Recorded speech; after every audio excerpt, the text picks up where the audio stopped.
scoliosis, hands together, non-functional.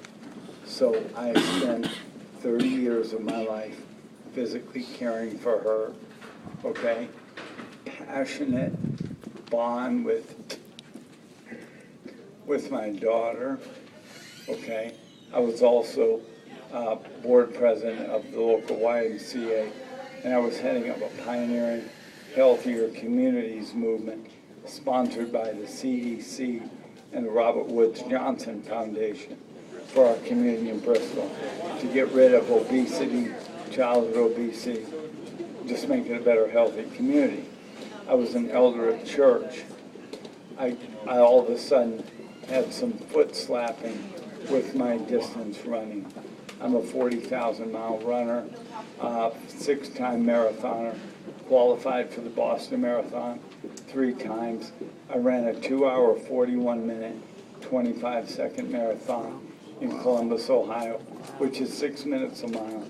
I did fast biathlons and really good triathlons. Then I started having some foot slapping in my right foot, and I thought it might have been peripheral neuropathy, maybe some diabetes taking effect. But I go to a neuromuscular neurologist, and they do a nerve conduction test. And my motor nerves have separated from my muscle, and my muscles are working on their own. They're starting to twitch. They're called fasciculations. Now they're all over my body. I can't move my legs, and now my right hand severely affected. I can't lift it up more than that. I can do this with my left hand, but last week I could get it all the way up.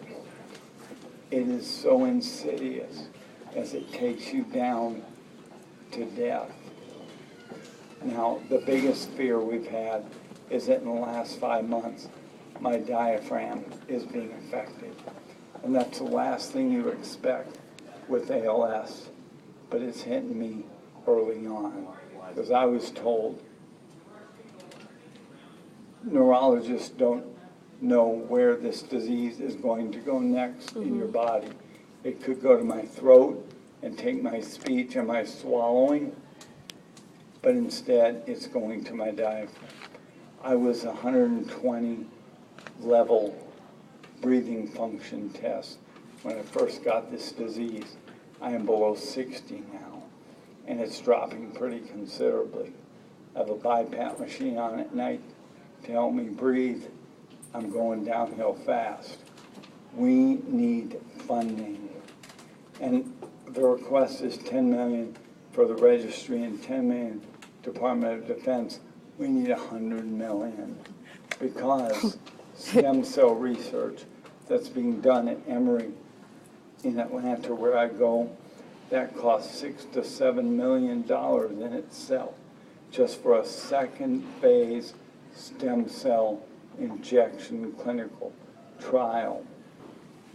And this year, Congress approved $7.5 million total for ALS. So this disease was recognized in 1869.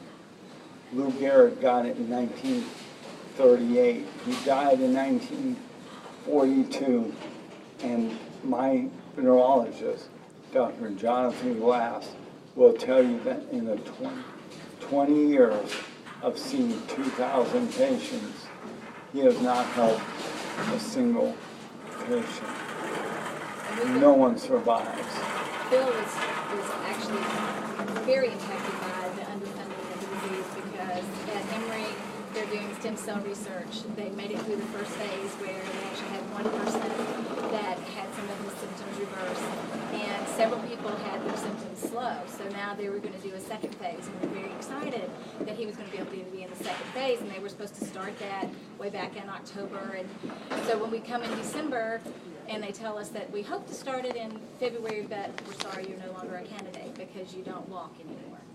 But if they'd had the money to do it back in October, he would have had the possibility of being in that study and possibly having had something happen with his symptoms. So as a wife who I'm watching my husband, I mean, it'd be horrible enough if he had something where he was tragically taken from me.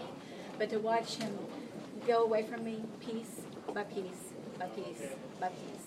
It is devastating. It's devastating to your entire family, and you know, and then to realize that there's possible things out there that could maybe help him, and because it's not being funded and not being funded quickly enough, that the time they come around with the phase 3, he may not be here to be able to even have a chance to participate in that. So that's why, you know, it's so critical that as much funding as we can get, it's I can't say enough how much, you know, this has been, we've been together since we were 16 years old, and I can't imagine how it's going to be when I don't have him anymore. And, you know, it's so critical, and we're just, there's so many stories like this, and you